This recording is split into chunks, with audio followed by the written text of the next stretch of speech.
Une fois que la musique sera commencée, on pourra réellement réengager un débat. Donc je me permets de vous faire une petite inter supplémentaire. Donc je suis Mathilde, je suis éducatrice spécialisée donc en pédopsychiatrie sur un hôpital de l'AP-HP sur les Hauts-de-Seine. Je suis syndiquée à la CGT et membre de la commission de mobilisation travail social Île-de-France.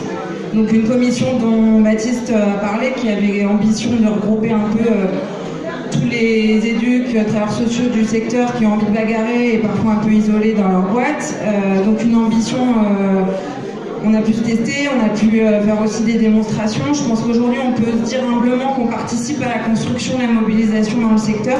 C'est quelque chose qu'on a pu éprouver en descendant régulièrement à Angers, en montant à Amiens, en allant à Nantes 2 fois lors des événements que vous avez peut-être pu suivre sur Facebook ou auxquels vous avez participé avec nous.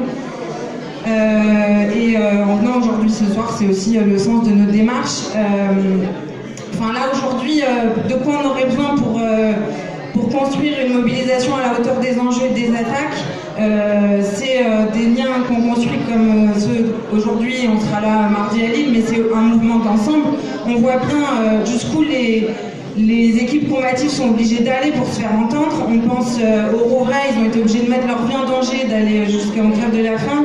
Au Havre, ils ont été obligés de se mettre sur le toit de leur hosto pendant des semaines et de subir les intempéries et d'éprouver dans leur corps leur lutte. À Amiens, ils ont été obligés de se mettre en camping devant leur hosto pendant des semaines et ils ont levé le camp là à l'approche de l'hiver. Et aujourd'hui, on voit aussi avec les Gilets jaunes dans quelle mesure la colère s'exprime et à quel point elle est difficilement entendue, jusqu'où on est obligé d'aller. Donc voilà, tout ça pour dire que les luttes, elles existent, elles sont dures, elles ont le mérite d'être là et elles sont nécessaires.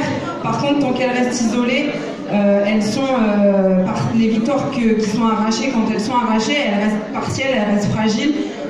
Et pour juste donner un exemple, au Rouvray, ils ont fini par arracher une belle victoire avec une trentaine de créations de postes, 2 ouvertures d'unités, sauf que les acquis restent hyper parcellaires et fragiles et ils sont déjà remis en question. En réalité, le protocole de sortie de grève est déjà remis en question. Les enveloppes budgétaires restent les mêmes, donc ce qui est redonné en plus à l'un est retiré à l'autre, et c'est le jeu des chaises musicales, et au final on va tous se faire matraquer, et voilà. Donc, et avec les exemples du Maine-et-Loire, où même avec des luttes parfois hyper dures, on se fait complètement écrasé. Donc le besoin d'un mouvement d'ensemble aujourd'hui il est évident. Le gouvernement il est déstabilisé en ce moment. On a tous soit on participe, soit on regarde et on suit de près, mais on sait un peu ce qui se passe dans les lycées, en ce moment. Alors c'est aller foutre le bazar le samedi. Est-ce qu'il ne s'agit pas d'aller un peu plus loin et de mettre tous les travailleurs en grève et d'arriver à des vrais blocages? Nous, c'est cette idée-là qu'on veut mettre à l'ordre du jour. On sera dans un cortège interpro demain à Paris. On sera de nouveau avec vous mardi à Lille. On sera sans doute en grève le 14. Mais voilà, je pense que le débat qui est posé partout où on est, c'est d'entrer en reconductible. C'est ce que vous disiez, c'est le débat que vous poserez sans doute mardi en AG. Nous, c'est bien ce débat-là qu'on veut avoir avec le maximum de monde partout où on est pour réellement renverser le rapport de force et construire quelque chose de très sérieux.